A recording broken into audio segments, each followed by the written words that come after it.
Well, they finally pulled it off. They finally made a good Fantastic Four film, and it's also one of the better movies to come out from Marvel in a very long time.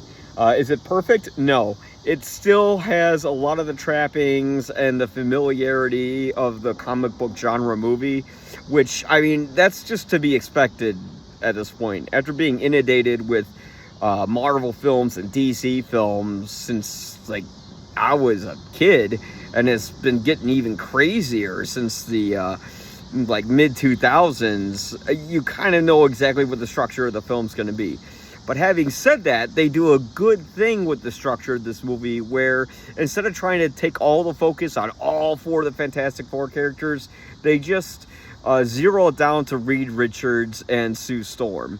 And the story is about them trying to raise a child in the early 60s while basically the world's falling apart, and there's a plot point with the child that I'm not going to give away.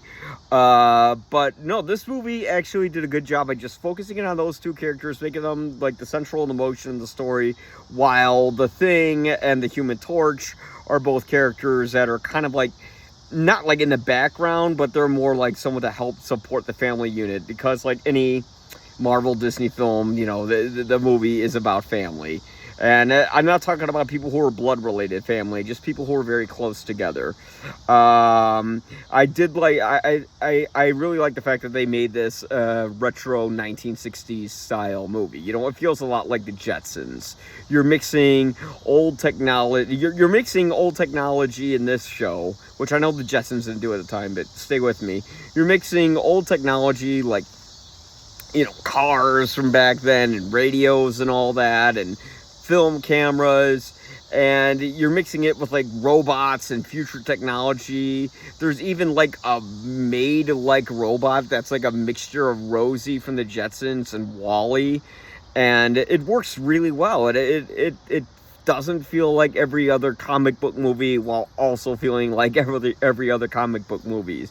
Despite the era change, there's not a lot to this film that's different from other comic book films, but that's okay, because the movie essentially, it has quippy dialogue, but it doesn't feel like the typical crappy Marvel quips where they like stop the scene abruptly so then they can make a joke. They just kind of make a joke that's fitting within the context of the scene, and then they move on. Something that they should do more often.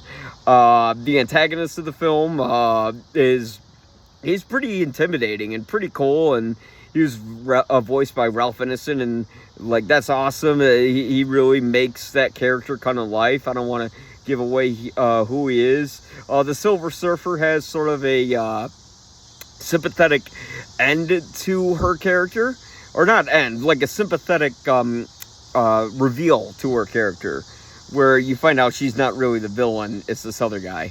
But yeah, the cast works really well. I thought Eben Moss Burkhardt, I think, basically he's the cousin in The Bear, but he plays the Thing in this film, and they do a nice thing with the Thing where he's not just some idiot who just says, "Oh, it's clobbering time." He's actually like an intelligent person who just also happens to be The Rock. Johnny Storm is like this very sweet person who's also kind of a ladies' man.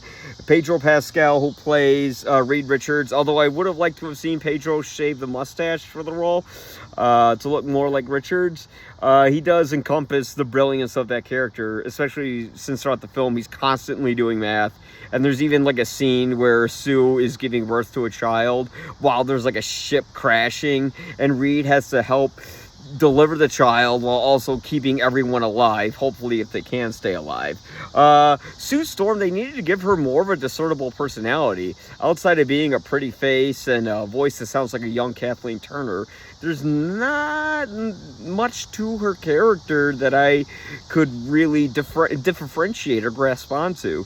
But yeah, the movie, thank God, it doesn't go over time. It's not too long like most Marvel films, and it's not just loaded with cameos.